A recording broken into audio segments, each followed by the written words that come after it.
Alors, que tu sois passionnée par ton métier de créatrice de contenu, ça se voit, ça Ouais. se ressent et ça s'explique pas. Est-ce qu'il y a dans ce métier, d'ailleurs après tu nous le diras si c'est un métier, Ouais. est-ce qu'il y a quelque chose qui te gêne, qui t'agace, un côté sombre peut-être? Comme dans n'importe quel métier, hein. Comme dans n'importe quel métier, c'est sûr. Je dirais un côté sombre qui m'agace. Ça m'agace plus, ça m'agaçait.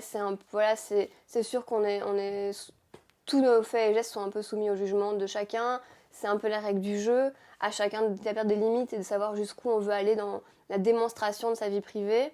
Et c'est ça que moi, j'ai toujours essayé de limiter. Donc ça m'agace pas tellement vu que j'arrive bien à limiter, mais je peux comprendre que ça agace d'autres personnes, d'autres youtubeurs, d'autres influenceurs qui s'exposent un peu plus. Alors qu'est-ce qui a fait que, je crois que c'était l'année dernière, hein, Ouais. tu as été harcelée à ton Ouais. propre domicile, là où tu vis avec ton chéri qui est également youtubeur, Ouais. Enzo, des internautes campés devant chez vous, frappés au carreau.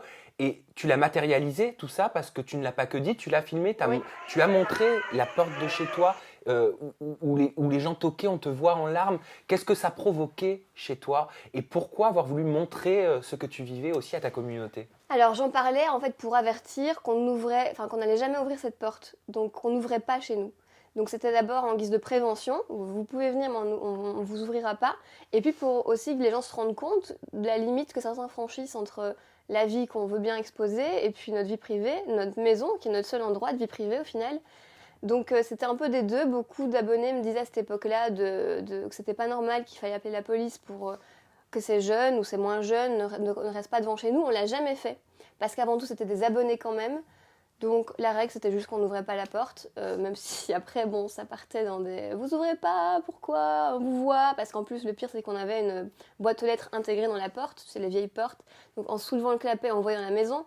Et ils regardaient dans la maison via le clapet de la boîte aux lettres. Donc on devait se cacher. Enfin, c'était pas top, quoi. Oui, t'entendais même, je crois, oh, vous vous prenez pour qui? Oui, Des gros oui, c'est ça. youtubeurs, vous ouvrez pas. Dans la rue, le Fienzo n'ouvre pas, donc je me disais, bon, les voisins, qu'est-ce qu'ils vont en penser de cette Tu histoire ? t'es même justifié sur Snapchat Mhm. du pourquoi tu n'ouvrais pas Ouais. la porte de ton propre domicile.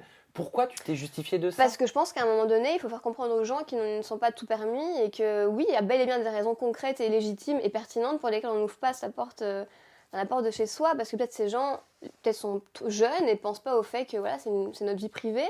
Donc je tenais juste à expliquer que c'était chez nous qu'on n'allait jamais ouvrir et que c'était une limite à pas franchir.